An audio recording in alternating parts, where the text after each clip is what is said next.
The night Silas Brennan aimed his rifle at a marshal's chest, he wasn't thinking about the law. He was thinking about the 8-year-old girl bleeding in his kitchen, and the baby who'd stopped crying an hour ago. "You'll have to shoot me first," he told them. They didn't know what he'd lost 5 years before. They didn't know a broken man has nothing left to fear. But before we get there, before you subscribe and hit that notification bell and comment where you're watching from so I can see how far this story travels, let me tell you how it started. With a sound no one should hear in a blizzard. The cry of a dying child. The wind came at the cabin sideways, rattling windows, clawing at the roof. Montana winter, middle of nowhere, and Silas Brennan stood at the sink, washing a single plate because that's all he ever used anymore. 53 years old. Widower. The kind of alone that gets into your bones.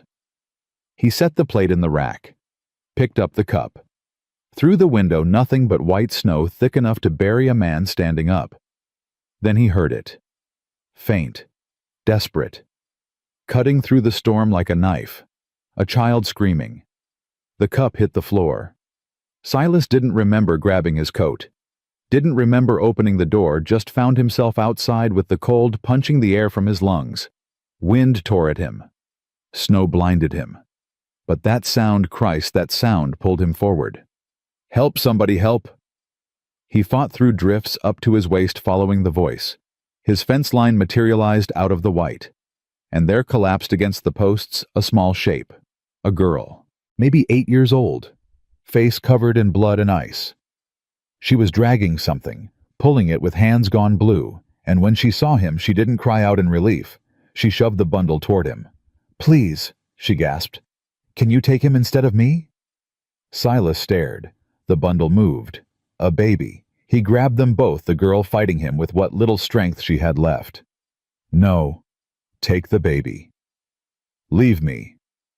Like hell." He lifted her. She weighed nothing. "Stop fighting, or we both die out here." She went limp. He ran. The cabin door slammed open, and he kicked it shut behind him, stumbling to the fireplace. Laid them both on the floor near the heat. The girl's eyes rolled back. The baby wasn't making a sound. Silas stripped the wet blanket away. Pressed his ear to the tiny chest. Heartbeat. Faint. Too slow. He wrapped the infant in dry wool, held him against his own body heat, rubbing the small back. Come on, damn you, breathe." The baby coughed. Once. Twice. Then screamed. Silas nearly laughed. He looked at the girl. She was watching him through one eye, the other swollen shut, a gash across her forehead still bleeding. "He okay?" Her voice barely there. "He's okay." She closed her eye, stopped fighting, let unconsciousness take her. Silas worked fast, peeled frozen clothes off her, wrapped her in blankets, carried her to the couch. The baby he laid in a drawer lined with towels, not perfect but warm. Then he knelt beside the girl and started cleaning wounds. She had scars, old ones, new ones, some still healing. Someone had been beating this child for a long time. His hands shook. He forced them still. She woke when he touched the gash on her forehead, flinched hard. "Easy. I'm not going to hurt you." She stared at him, deciding. Finally, "Eliza. That your name?" "Yeah. I'm Silas, your brother. Samuel." "Where are your parents?" "Eliza." "Dead." The word landed flat. No emotion. Just fact. Silas paused, cloth dripping pink. "I'm sorry." "Don't be. You didn't kill them." She looked at him with that one good eye. "But I know who did." Before he could respond, something pounded the door. 3 hard knocks. Eliza went rigid. All color drained from her face. "No," she whispered. "No, he found us." Silas grabbed the rifle above the mantel. "Get behind the couch. Don't come out." She scrambled off, clutching Samuel. Silas opened the door. A man stood there in an expensive coat, tall and broad-shouldered, smiling like they were old friends. Handsome in a cold way, eyes like chips of ice. Evening. The smile never wavered. Name's Oswin Fletcher. I'm looking for 2 children who ran away tonight. My niece and nephew. Their parents died recently tragic accident, and I'm their legal guardian now. Silas blocked the doorway. That's so. The girl's not well. Mentally, I mean. Makes up stories. She's put both their lives at risk running out in this storm. He shook his head all concern. I need to get them home before something terrible happens. She seemed clear-headed to me. The smile tightened. Sir, I don't know what she's told you. She told me you're coming for them, that's all. Then let me take them before they catch their death. Storm's too bad. They stay here tonight. Oswin's expression shifted. Just slightly, the mask slipping. I don't think you understand. Those are my children, my legal wards, my responsibility under the law. Under the law, Silas repeated. That how you see them, legal responsibility. That's the word the law uses, friend. I'm not your friend. Silas's hand tightened on the rifle. And those kids aren't going anywhere until morning. I'm not leaving without them. Yeah, you are. They stared at each other. Oswin took 1 step forward. Silas didn't move. You're making a serious mistake, Oswin said quietly. I have the law on my side. Papers signed by a judge. You have nothing. I have them, and they're terrified of you. The girl's a liar. Then why'd she drag a baby through a blizzard to get away from you? Oswin's jaw clenched. For a heartbeat, Silas saw murder in those cold eyes. Then Oswin stepped back, straightening his coat. I'll be back, with the marshal, and when I return you'll hand them over or you'll be arrested for kidnapping. He turned, paused. Enjoy your night, Mr. Brennan. It's the last peaceful one you'll have. He walked into the storm. Silas locked the door, turned. Eliza stood in the middle of the room. Samuel pressed to her chest, tears streaming down her face. He's going to kill us. Her voice broke. Just like he killed Mama and Daddy. Silas crossed to her, knelt, put his hands on her thin shoulders. Nobody's killing anybody. You're safe here. You don't know him. You don't know what he can do. I know what I can do. And I'm telling you right now that man doesn't get you. Not while I'm breathing. She searched his face, looking for the lie, didn't find one. She collapsed against him, sobbing. Silas wrapped his arms around her and the baby, both holding on while she shook apart. Why? She choked out. You don't even know us. Why would you do this? Silas closed his eyes, saw a small grave on a hillside, a headstone with his son's name. 5 years of silence, 5 years of wondering if he could have saved him. Because I know what it's like to lose everything, he said. And I'm not letting it happen again. Not to you. Not if I can stop it. Morning came cold and bright. Silas hadn't slept. He sat in his chair by the fire rifle across his lap, watching the door, watching Eliza on the couch, watching Samuel's tiny chest rise and fall. 1 breath. 2. 3. Still alive. He counted each one. When dawn broke, he made coffee, fried eggs and bacon. The smell woke Eliza. She jerked upright, panic in her eyes, then saw Samuel asleep in his makeshift crib and relaxed. Barely. He's fine, Silas said. Hungry. She nodded. He brought her a plate. She stared at it. When's the last time you ate?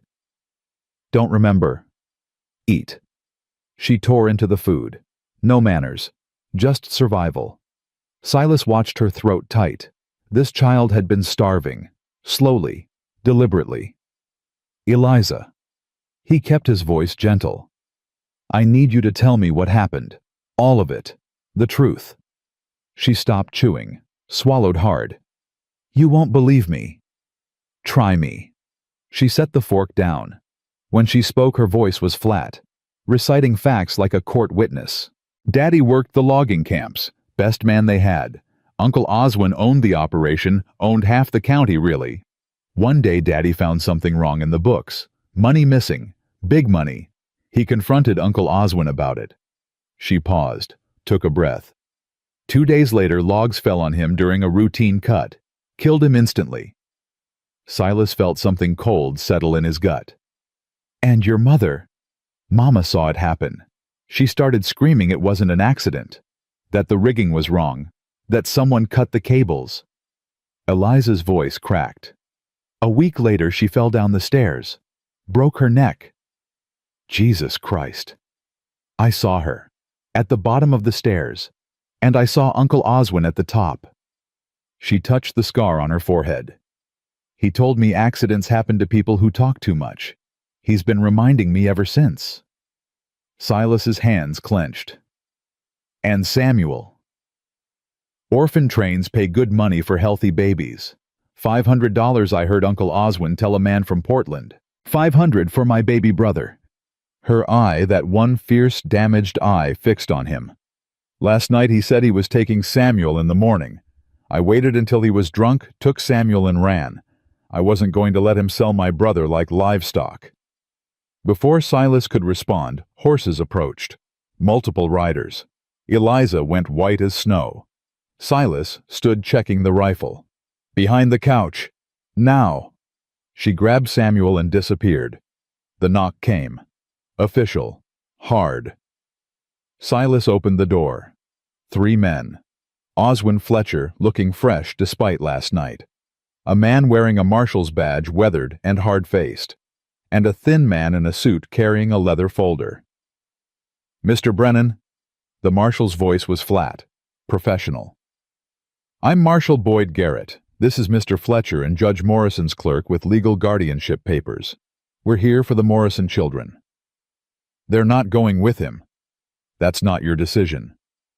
It is when they're terrified of him. Marshal. Oswin cut in, his voice smooth. I told you. The girl's troubled. She's been spinning wild stories since her parents died. I've tried to help her, but she's dangerous to herself and to the baby. She says you killed her parents. The clearing went silent. Marshal Garrett's eyes sharpened. Oswin's smile froze, then reformed. That, Oswin said carefully, is exactly the kind of slander I've been dealing with. The girl is mentally unstable. We have medical documentation. He gestured to the clerk. The thin man opened his folder. Dr. Whitmore examined the girl 3 months ago.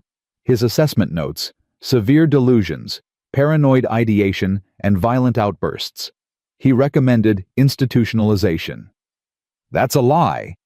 The shout came from behind the couch. Eliza emerged, shaking Samuel clutched to her chest. Dr. Whitmore never examined me. Uncle Oswin paid him to write that. Sweetheart. Oswin's voice dripped concern. You see, Marshal, she doesn't even remember her own doctor visits. I remember him beating me when I asked about Mama. Eliza's voice cracked. I remember him locking me in the cellar when I cried. I remember him telling that man from Portland that Samuel was prime stock. The marshal looked at Oswin. Back to Eliza. His jaw worked. Mr. Fletcher, he said slowly, let me see those papers. Oswin handed them over. The marshal read. His face darkened. These are signed by Judge Morrison. Yes. The girl's grandfather. He agreed I was the best. Judge Morrison's been dead for 4 months. Silence. Oswin's face went carefully blank. There must be some mistake. No mistake. The marshal handed the papers back. These are forgeries. I can explain. You can explain to a judge. Garrett turned to his deputy. Take him. Marshal, you're making a terrible error. The error was yours. Forging legal documents. Possibly murder. We'll sort it out in town. He looked at Silas. These children stay with you until I can verify the girl's story. I'll be back in 3 days. If she's lying... She's not, Silas said. Garrett studied him. You better hope you're right. Because if you're harboring kidnapped children, I'll arrest you myself. Then arrest me. Because I'm not giving them back to him. The marshal's expression shifted.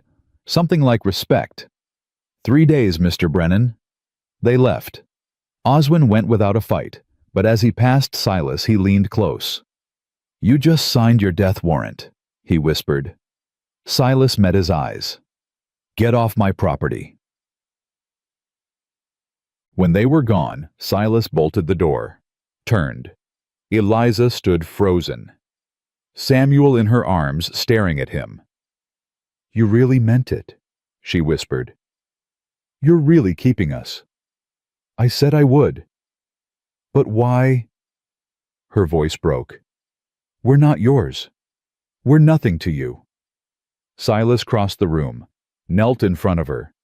This fierce, broken child who'd walked through hell to save her brother. You want to know why? He touched the scar on his son's grave marker every morning for 5 years. He thought about the wife who'd died of grief because he hadn't known how to save her. Because 5 years ago my boy got sick. Fever. He was 6 years old. I rode 2 days to get a doctor, but by the time I got back, his voice caught. He was gone, and my wife couldn't live with it. She followed him a month later. Eliza's eye filled with tears. I've spent 5 years wondering if I could have done something different, something more, and I can't bring them back. He put his hand on her shoulder. But I can help you. I can keep you safe, and maybe that's enough. You'd risk everything for us. I already lost everything once. I'm not afraid of losing it again. She set Samuel down carefully, then threw her arms around Silas's neck and sobbed. He held her, this stranger child who wasn't his daughter, who would never replace the son he'd lost, but who needed him just the same. You're safe here, he murmured. I promise. You're safe.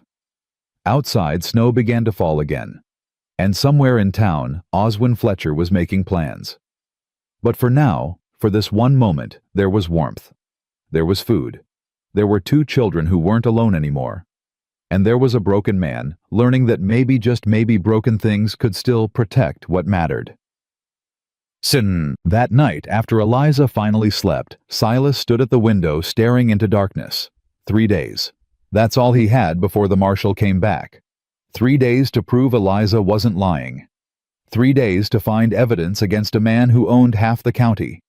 A man who'd already killed twice. Movement caught his eye.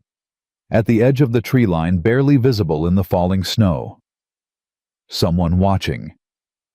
Silas's hand went to the rifle. The figure didn't move. Just stood there, watching the cabin. Then vanished into the trees. Silas locked every window. Loaded every gun.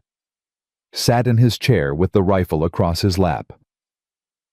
Behind him, Eliza murmured in her sleep. Don't let him take us, Papa. Papa.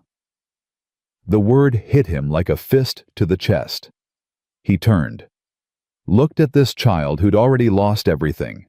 This girl who'd chosen him, a stranger, to trust with her life and her brother's life. I won't, he whispered to the darkness. I won't let him touch you. Outside, the wind picked up, carrying with it the promise of violence. And Silas Brennan, broken, grieving alone for 5 years, finally had something worth fighting for again, even if it killed him. The first day passed in tense silence. Silas taught Eliza how to load the rifle just in case. She learned fast, her small hands steady, despite the weight of the weapon. Samuel slept most of the time wrapped tight in wool blankets, his breathing even and strong. That night, Silas found Eliza standing at the window again, staring into the dark. Can't sleep, he asked. He's out there. Her voice was flat.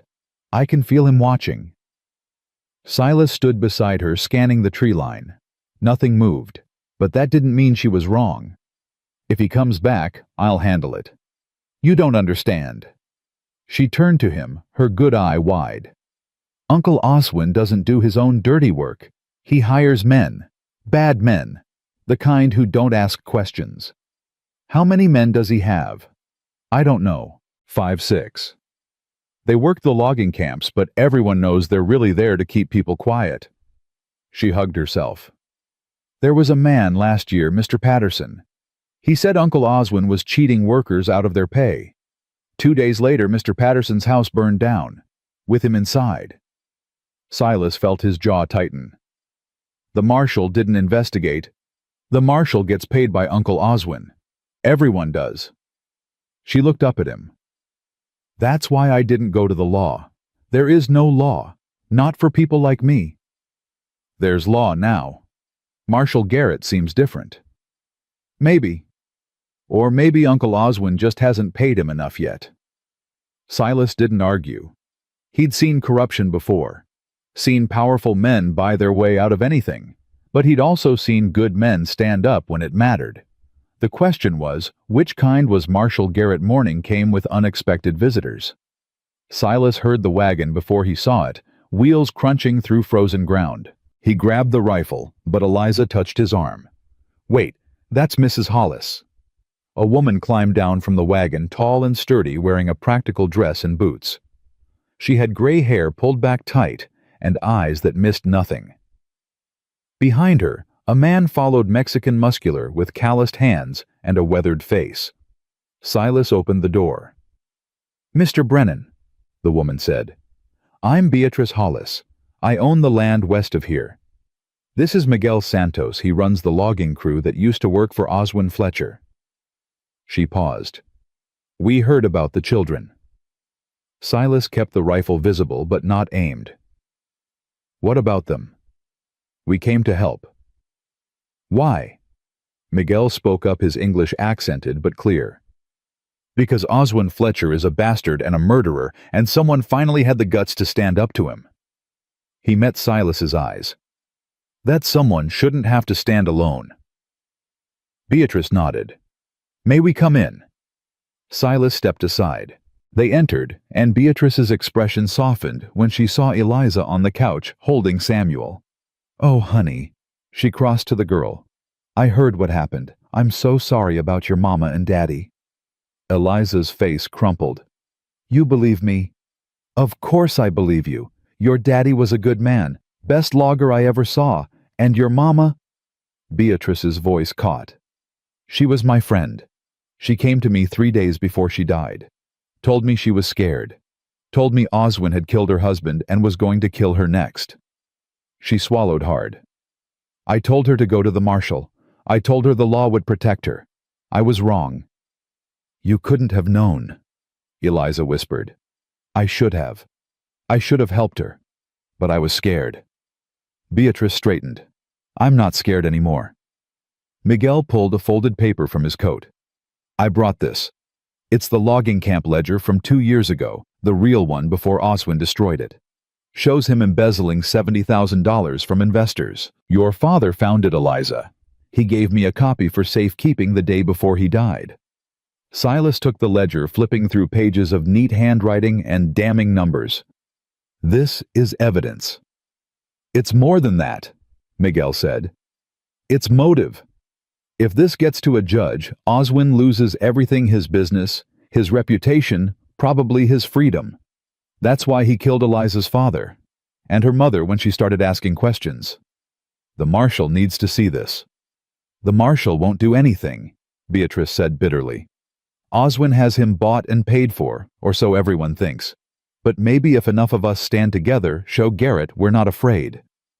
A gunshot cracked the morning. Glass exploded. Beatrice screamed. Miguel hit the floor, pulling Eliza down with him. Silas dove for the window rifle coming up. Outside, 3 men on horses circled the cabin. They wore bandanas over their faces, but Silas recognized the build of the lead rider, Bull Hennigan, one of Oswin's enforcers. Send out the girl, Bull shouted. Or we burn you out. Silas fired. The shot went high intentionally, but close enough to make Bull's horse rear. The riders scattered, taking cover behind trees. How many bullets you got, old man? Bull called. We got all day. Miguel crawled to the back window, his own pistol drawn. 3 of them, maybe more in the trees. They're testing us, Silas said. Seeing if we'll break. Another shot. This one hit the door frame, splinters flying. Eliza whimpered. Samuel started crying. Beatrice gathered them both, moving to the safest corner. We need help, she said. If they burn the cabin? Ring the bell, Miguel interrupted. The old ranch bell out back. It'll carry for miles. The other ranchers will hear. Silas looked at him. Will they come? I don't know, but it's the only chance we've got. Silas made the decision. Cover me. He ran for the back door, while Miguel fired through the front window. Silas hit the snow, running zigzagging toward the old bell post. A shot kicked up dirt beside him. Another whined past his ear. He grabbed the rope and pulled. The bell rang out deep and clear, echoing across the valley. Once, twice, 3 times. The old signal the one ranchers used when they needed help. More shots.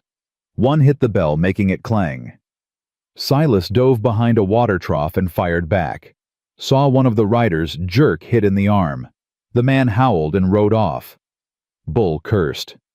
Fall back! We're not getting paid enough for this. The riders retreated, but slowly, making it clear they weren't scared, just tactical. This ain't over, Brennan, Bull shouted. You just made things a hell of a lot worse for yourself. They vanished into the trees. Silas waited, rifle aimed, heart pounding. Minutes passed. Nothing. Miguel appeared at the back door. They're gone, for now. Silas lowered the rifle. His hands were shaking. Did the bell reach anyone? We'll know soon enough. They didn't have to wait long. Within an hour, riders appeared, 3 of them approaching cautiously. Silas recognized 2 Tom Fletcher, who ran cattle on the North Ridge, and Sarah Chen, who owned the general store in town. The third was a young man Silas didn't know. Tom dismounted first. Heard the bell. What happened? Oswin's men tried to drive me off, Silas said. Because I'm protecting 2 children he wants dead. Tom's face hardened. The Morrison kids? You know about them. Whole town knows. Word travels fast. He looked at the cabin. Oswin's been spreading poison, saying you kidnapped them, saying you're holding them hostage. That's a lie. I know. So do a lot of others. We remember what happened to John Morrison. And Catherine. Tom spat in the dirt. But people are scared. Oswin owns half the county. Cross him and you lose everything. Sarah spoke up. Not everyone's scared. Some of us are just tired of being afraid. She looked at Silas. You need supplies, food, medicine. I need witnesses, Silas said. People willing to stand up in front of a judge and tell the truth. Tom and Sarah exchanged glances. That's asking a lot, Tom said quietly. I know. Oswin will come after us. Probably.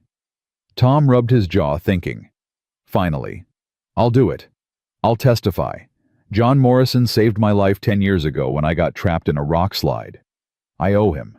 And I owe his kids. Sarah nodded. Me too. Catherine Morrison was kind to me when I first came to town. Only person who was. I won't forget that. The young man stepped forward. Name's Danny Walsh. I worked for Oswin until last month when he beat one of my crew half to death for asking about back pay. I quit. Got nothing left to lose. Miguel appeared at the door. Then we make a stand. All of us. Strength in numbers. How many can we count on? Silas asked. Tom shook his head. Not many. Maybe a dozen if we're lucky. Oswin has 50 men on his payroll, and most of them would kill their own mothers for the right price. Doesn't matter, Beatrice said from the doorway. Sometimes a dozen good people are worth more than 50 bad ones. But Silas saw the worry in her eyes. 12 against 50. With 2 children caught in the middle. Those were terrible odds. That night they made plans. Miguel and Danny would ride to the surrounding ranches, quietly spreading word. Tom and Sarah would return to town, gather supplies, and gauge who might be sympathetic. Beatrice stayed at the cabin, insisting someone needed to help care for the children. Silas appreciated it. He wasn't good with children anymore, hadn't been since his son died. He could protect them, fight for them, but the simple things, feeding, changing, comforting, felt foreign now, like skills he'd forgotten. Eliza watched him struggle to warm milk for Samuel and finally took over. "It's okay," she said quietly. "I've been doing this for months. You shouldn't have to." "But I do." She tested the milk on her wrist, an adult gesture from a child's hand. "That's just how it is." Silas watched her feed her brother with practiced efficiency. This girl had grown up too fast, had been forced to become a mother when she should have still been playing with dolls. "When this is over," he said, "you'll get to be a kid again." Eliza looked at him with that one damaged eye. "I don't think I remember how." "Then I'll teach you. You know how to be a kid. I had a son once. I remember some things." She was quiet for a moment. Then, "What was his name?" Silas's throat tightened. He never talked about this, not to anyone, not even to himself most days. "Thomas, Tommy. He was 6 when he died." "What was he like?" "Stubborn, curious, always asking questions." Silas smiled despite the pain. He wanted to know how everything worked, why birds flew, why water was wet, why the sky was blue. Drove me crazy sometimes. I bet he was smart. Smarter than me, that's for sure. What happened to him? Fever. Came on fast. By the time I realized how bad it was, by the time I got to town for a doctor, he stopped, swallowed. I was too late. Eliza reached out and touched his hand. Her fingers were small and cold. "I'm sorry," she whispered. "Me too." "Is that why you're helping us, because of Tommy?" Silas met her eyes. "Partly, but also because it's the right thing to do. And because—" he paused, finding the words. "Because I've been dead inside for 5 years. And you two, you make me feel alive again. Even if it's scary. Even if it hurts." Eliza's face crumpled. She set Samuel down carefully and threw her arms around Silas's neck. "I'm glad we found you," she sobbed. "I'm so glad." Silas held her. This broken child who wasn't his daughter, who would never replace the son he'd lost, but who was starting to feel like family anyway. The marshal returned on the 3rd day, just like he'd promised. But he didn't come alone. Behind him rode a man in expensive clothes, carrying a leather satchel, a lawyer.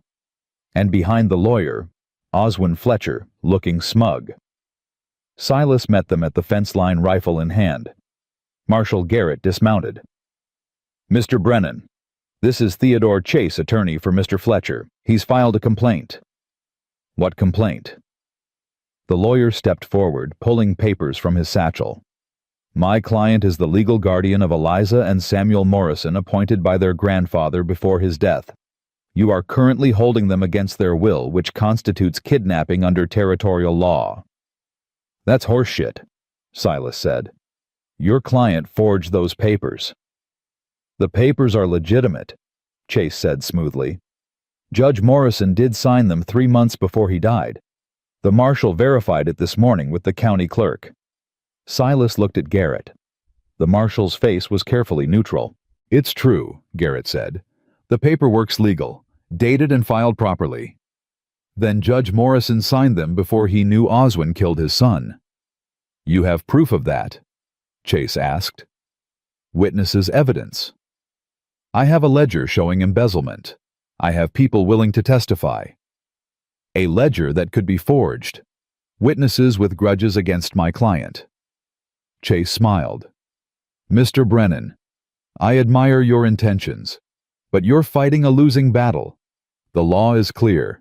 Those children belong to Mr. Fletcher." "The hell they do." Oswin spoke for the first time. "Marshal, I'm being patient here, but my niece and nephew need to come home. Now." Garrett looked at Silas. "I'm sorry, but unless you can prove abuse or neglect, I have to enforce the custody order." "Look at her face." Silas gestured to the cabin. "Those scars."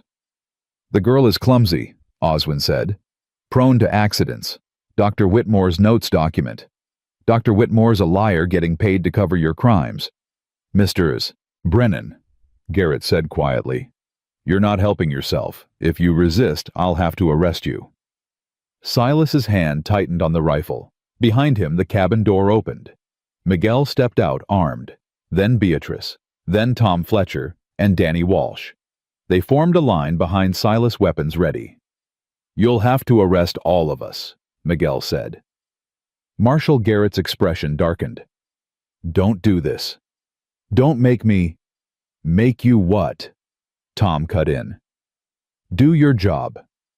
Protect children instead of protecting the man who murdered their parents. You have proof John Morrison was murdered. I have proof.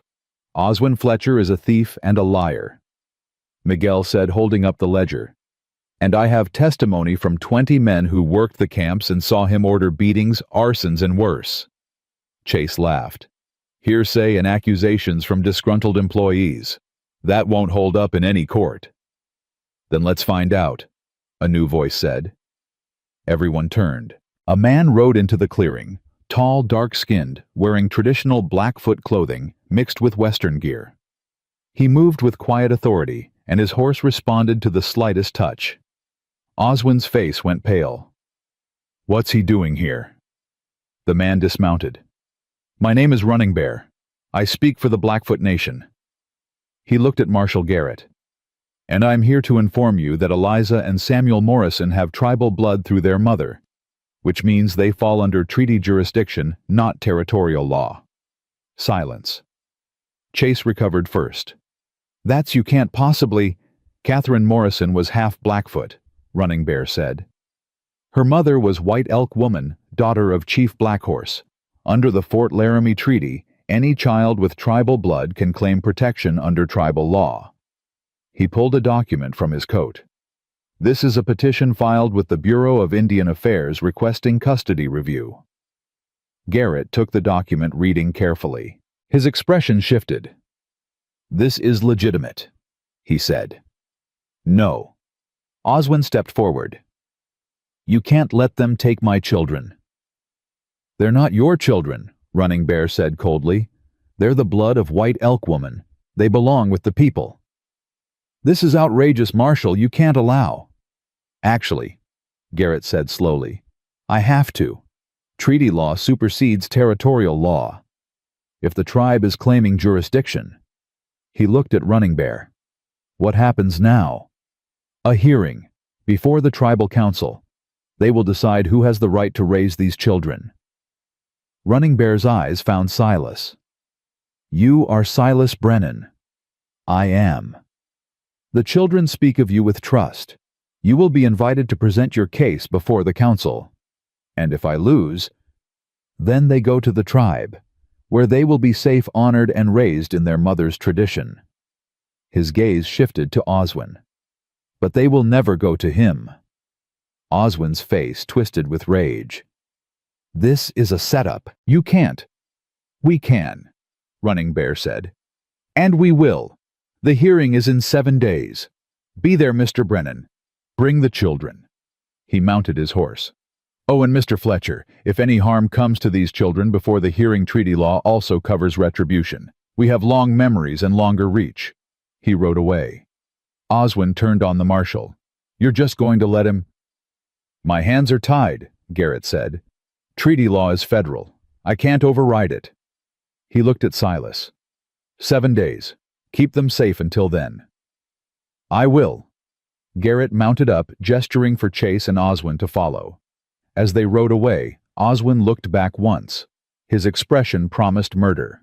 When they were gone, Silas turned to the others. 7 days, he said. We have 7 days to prove I'm the best choice for these kids.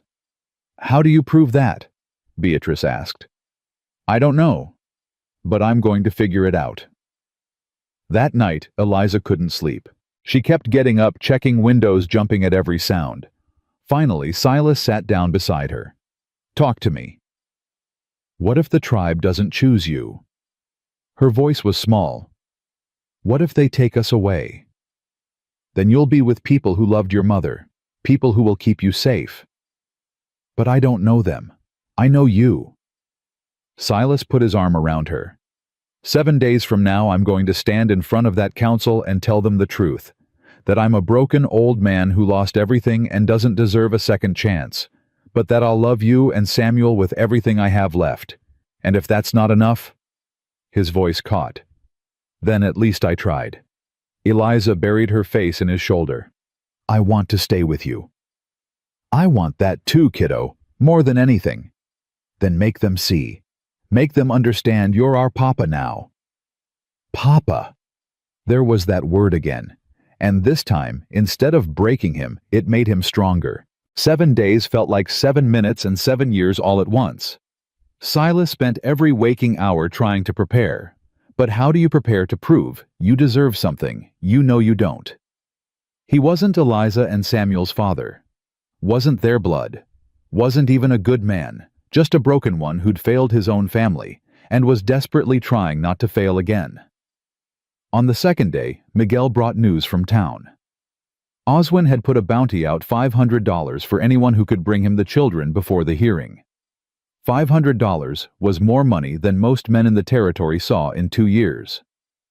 "He's getting desperate," Miguel said. "That makes him dangerous." "More dangerous than he already was?" Beatrice asked. "Much more. Desperate men don't think straight. They take risks." Miguel looked at Silas. "You need to move the children. Hide them somewhere Oswin can't find them. Where he owns half this valley, has eyes everywhere."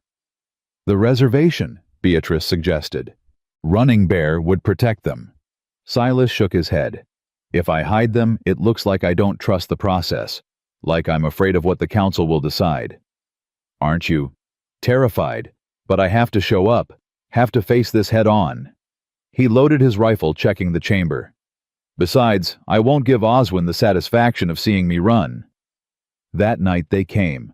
Silas woke to the smell of smoke, not wood smoke from a fireplace, thick, acrid, choking smoke. He rolled out of bed, grabbing his rifle, and ran to the window. The barn was on fire. Flames climbed the walls, orange and hungry, casting dancing shadows across the snow. And in the firelight, Silas could see them, 6 men on horseback circling the property. Waiting. He ran to Eliza's room, shook her awake. "Get up, get Samuel, we need to move, now." She came awake fast, no questions, just action. Grabbed her brother and followed Silas to the main room where Miguel and Beatrice were already up, armed and watching the windows. "The barn?" Miguel asked. "Gone. And they're waiting for us to run out. Classic siege tactic. Smoke us out, pick us off when we flee." "Then we don't flee." Silas checked his ammunition. 20 rounds. Not enough for 6 men. "We make them come to us."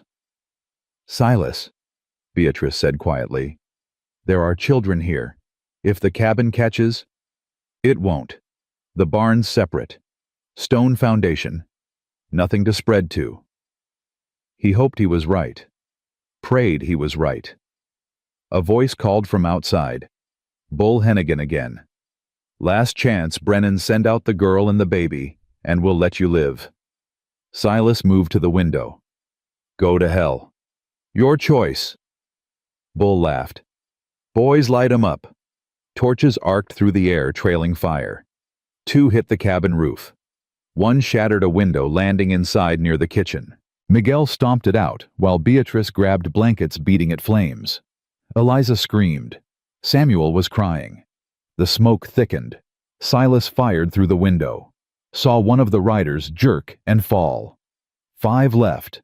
Return fire shattered glass, wood splintering. Miguel shot back his pistol, cracking sharp in the confined space. Another rider went down. 4 left. But the cabin was burning now. Real burning. Flames crawled up the walls, eating wood, consuming everything. The heat became unbearable. "We have to get out!" Beatrice shouted over the roar. "Back door!" Silas grabbed Eliza and Samuel. "Miguel, cover us!"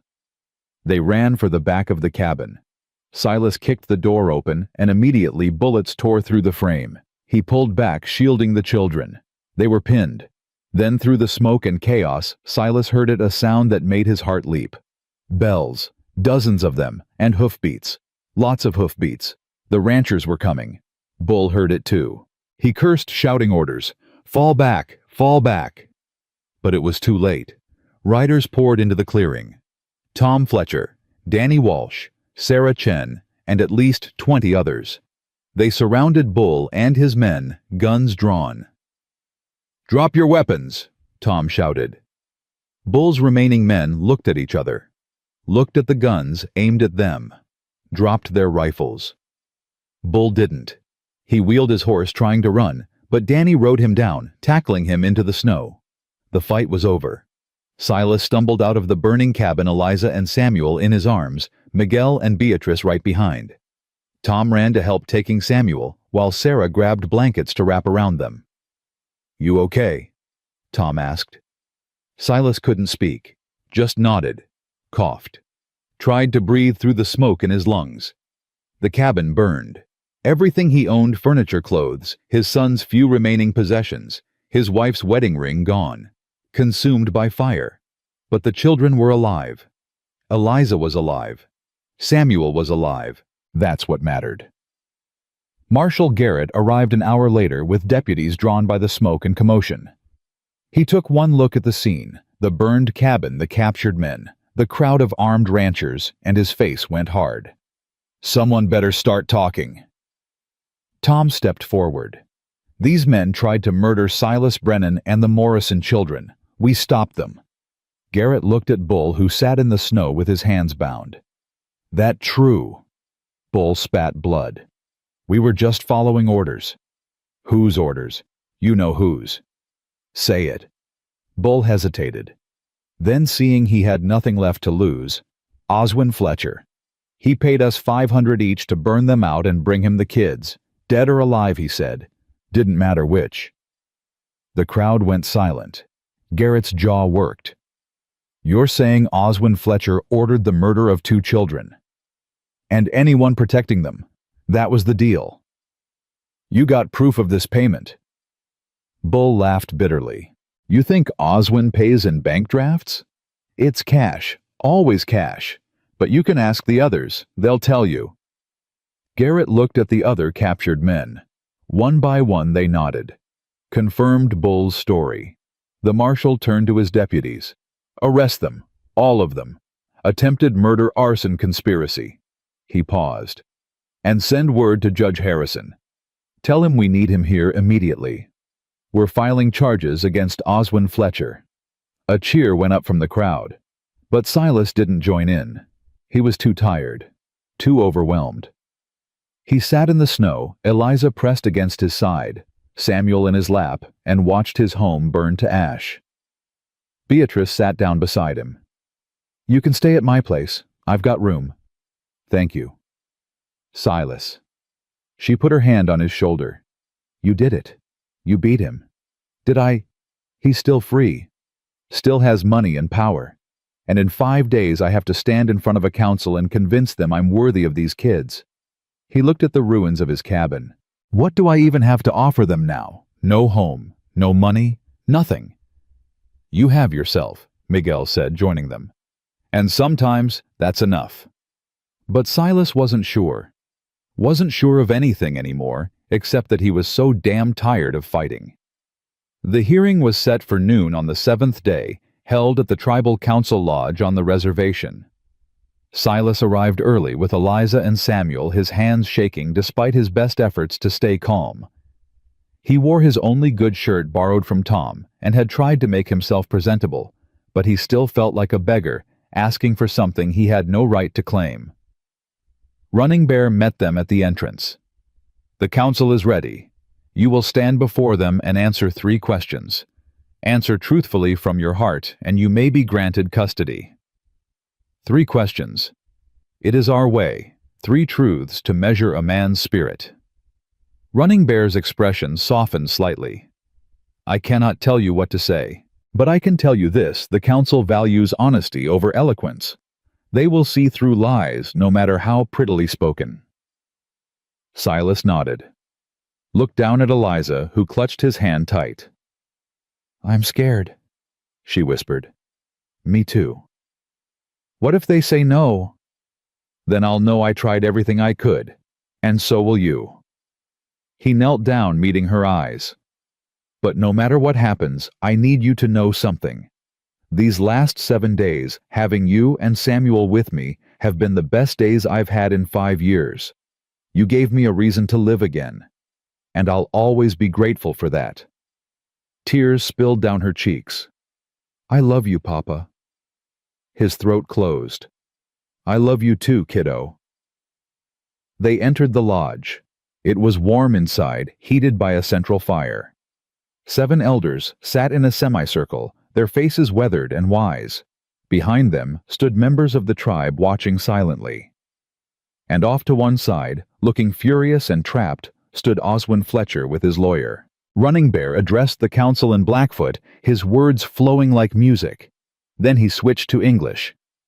We gather to decide the fate of 2 children, Eliza Morrison and Samuel Morrison, whose mother was White Elk Woman's daughter. 2 men claim the right to raise them, one by blood and law. He gestured to Oswin. One by choice and courage. He gestured to Silas. The eldest of the council, a woman with white hair and eyes like flint, spoke. Her voice was soft, but carried weight. Oswin Fletcher, you are the children's uncle. By white man's law they are yours. Why should we honor that law when it has rarely honored us? Oswin stepped forward, his lawyer beside him. With respect, honored elders, I am family. These children need stability, education, opportunity. I can provide that. I have resources, connections, a proper home. You have blood on your hands, the elder said quietly. Oswin froze. We know what you did to John Morrison.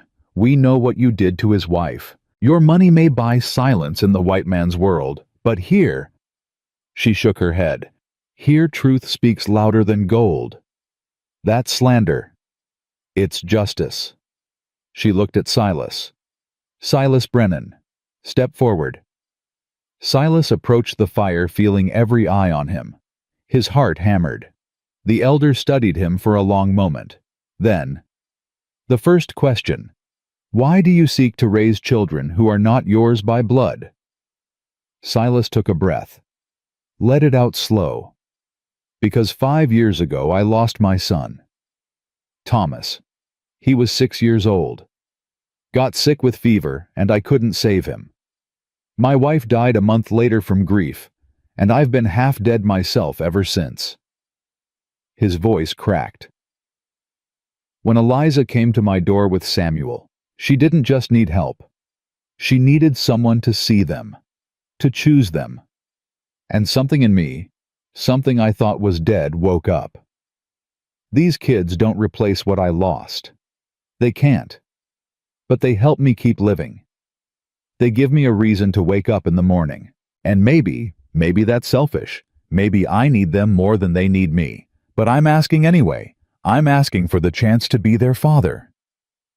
Silence. The elders conferred quietly. Then the old woman nodded. The second question. What will you give these children that another man cannot? Silas thought about his burned cabin, his empty pockets, everything he'd lost. Nothing, he said honestly. I have no money, no home anymore, it burned, no fancy education or connections. All I have is time and love and a promise to keep them safe, no matter what it costs me. He looked at Eliza, who was crying silently. I can't give them everything, but I can give them everything I have. And I'll spend the rest of my life making sure they know they matter, that they're wanted, that they're loved. Another long pause, more conferring. The elder's expression remained unreadable. The third question. What truth drives you? What really brings you here? This was it, the question that mattered most. Silas closed his eyes, saw his son's grave, saw his wife's empty chair, saw 5 years of failure and regret. Because I failed my son, he said, his voice breaking. I couldn't save him, couldn't protect him, couldn't do the one thing a father's supposed to do, keep his child alive. And every day since I've wondered if I could have done something different. Something more. If I'd acted faster, been smarter, tried harder. He opened his eyes, tears streaming now. I can't bring Tommy back. Can't undo what happened. But I can save these children. I can give them the life my son never got to have. And maybe if I do that, maybe I can forgive myself for failing him. The lodge was completely silent.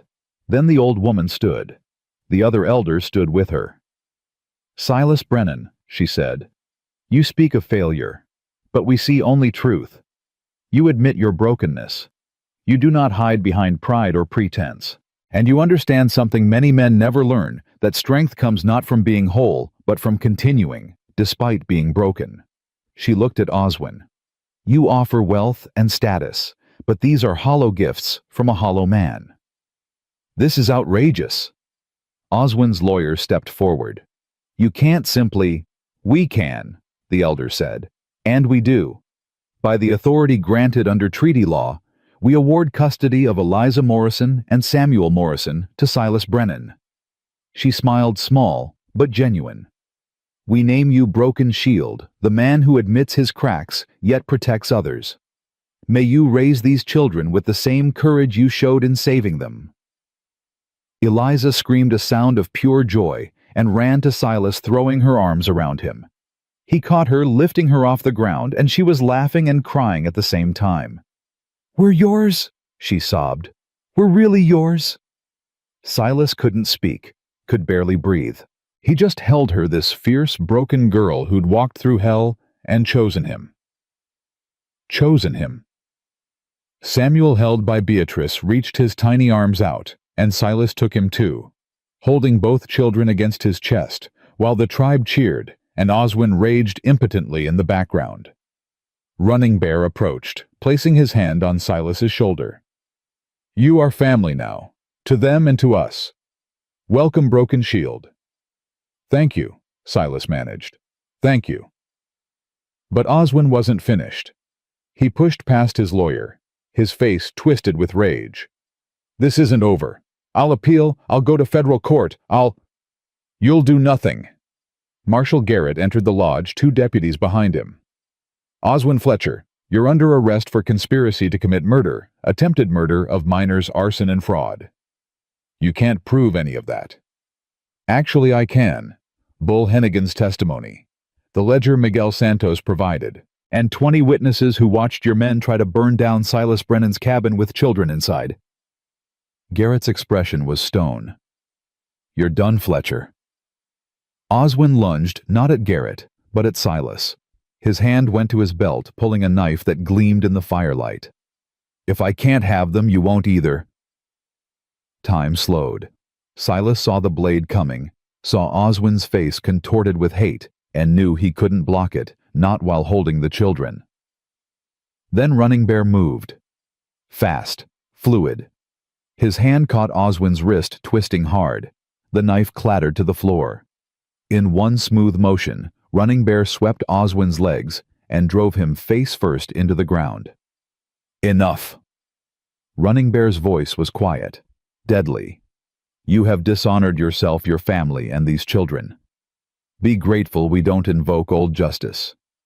It would be far less merciful than what the white man's law will give you. Garrett and his deputies hauled Oswin away, still screaming threats and curses.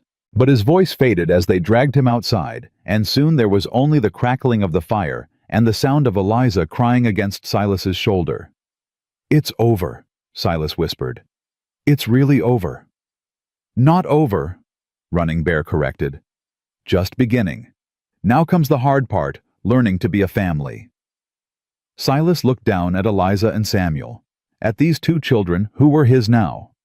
Legally. Officially. Permanently. His children.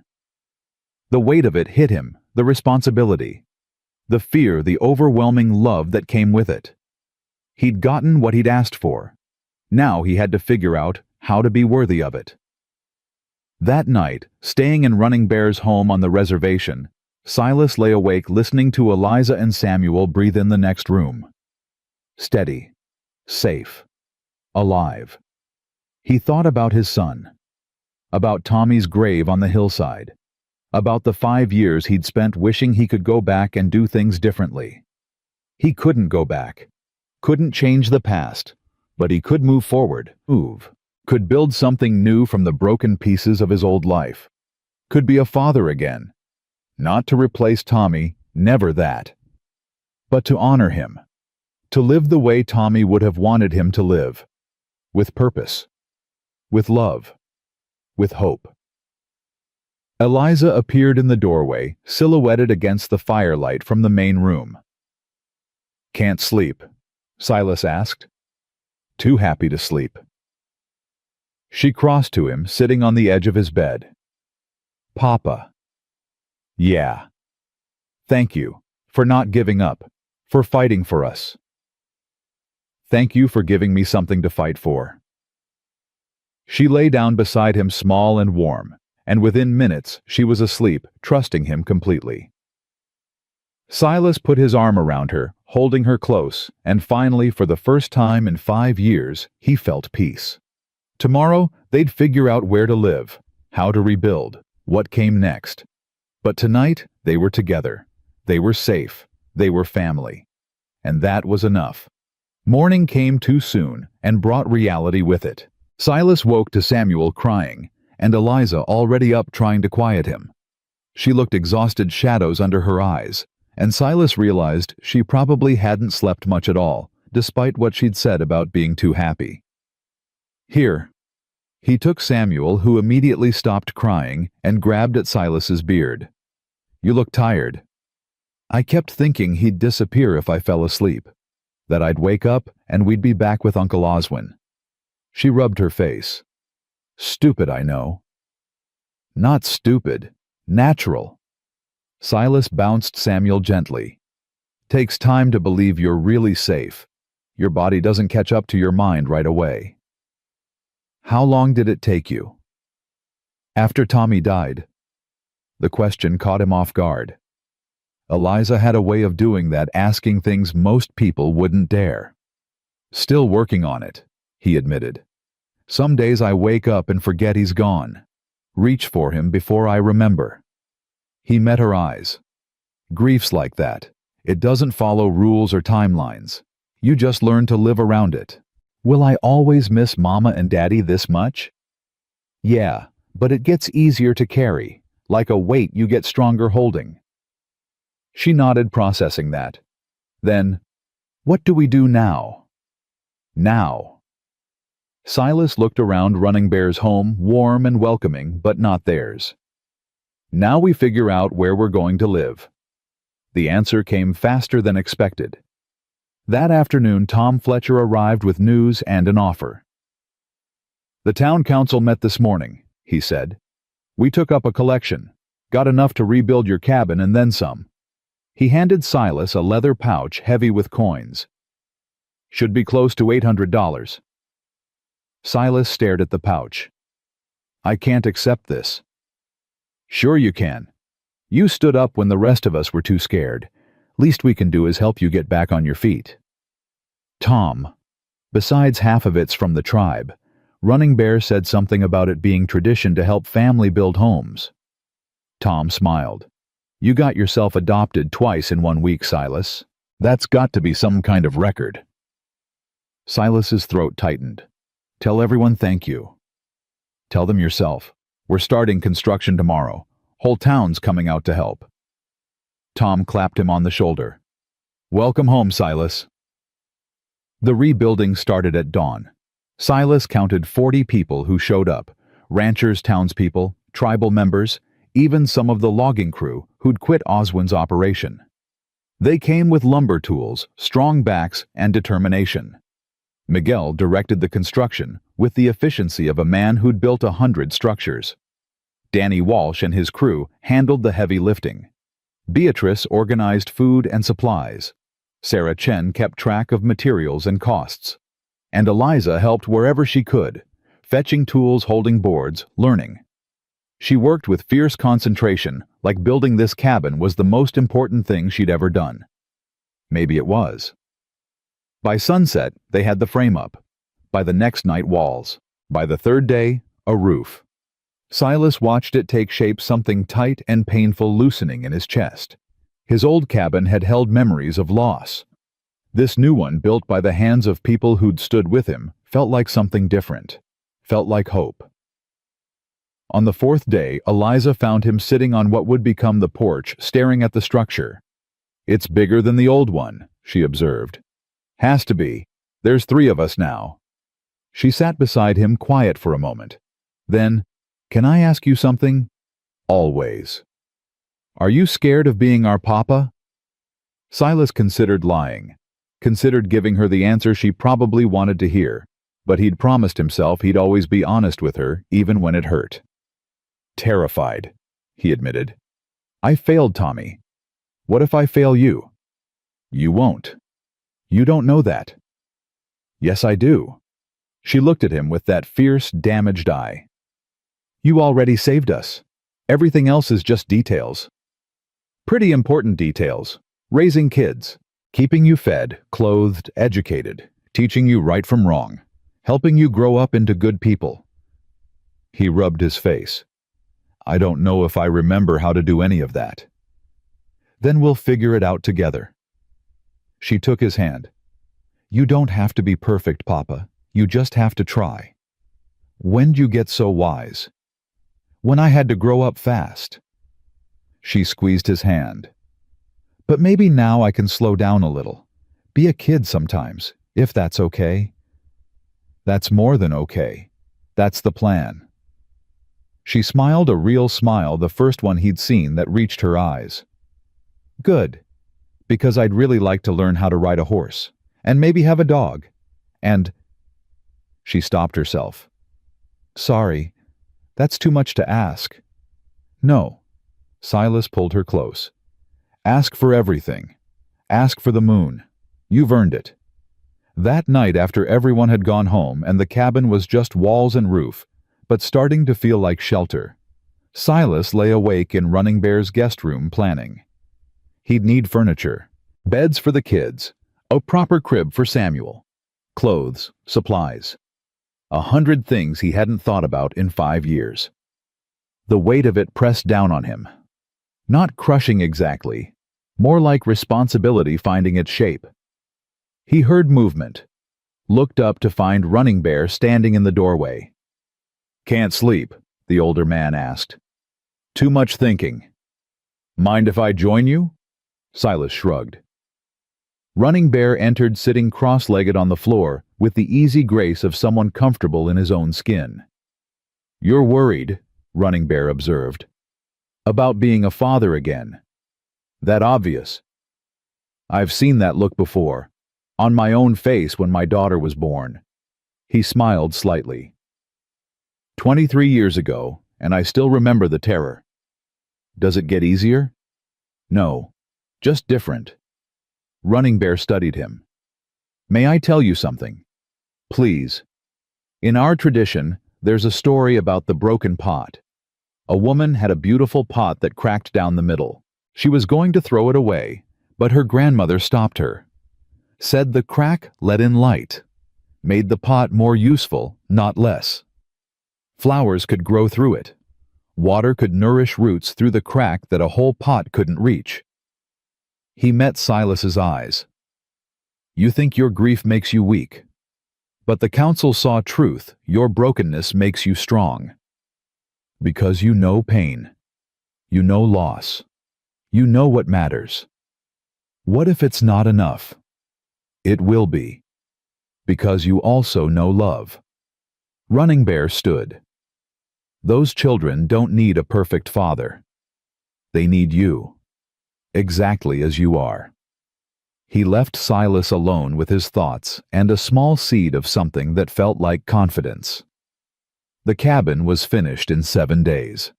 Faster than Silas thought possible, but Miguel explained it wasn't just construction, it was community.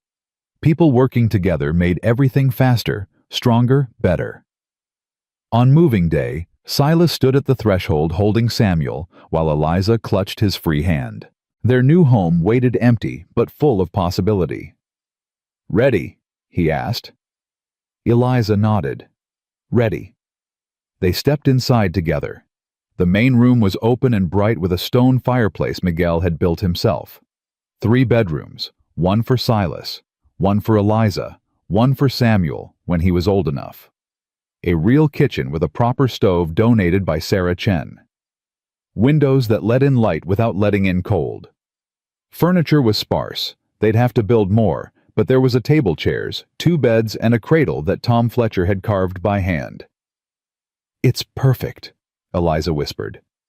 Silas looked around at this space built by dozens of hands paid for by a community that barely knew him a month ago, and felt something break open in his chest. Not pain this time. Something else. Gratitude.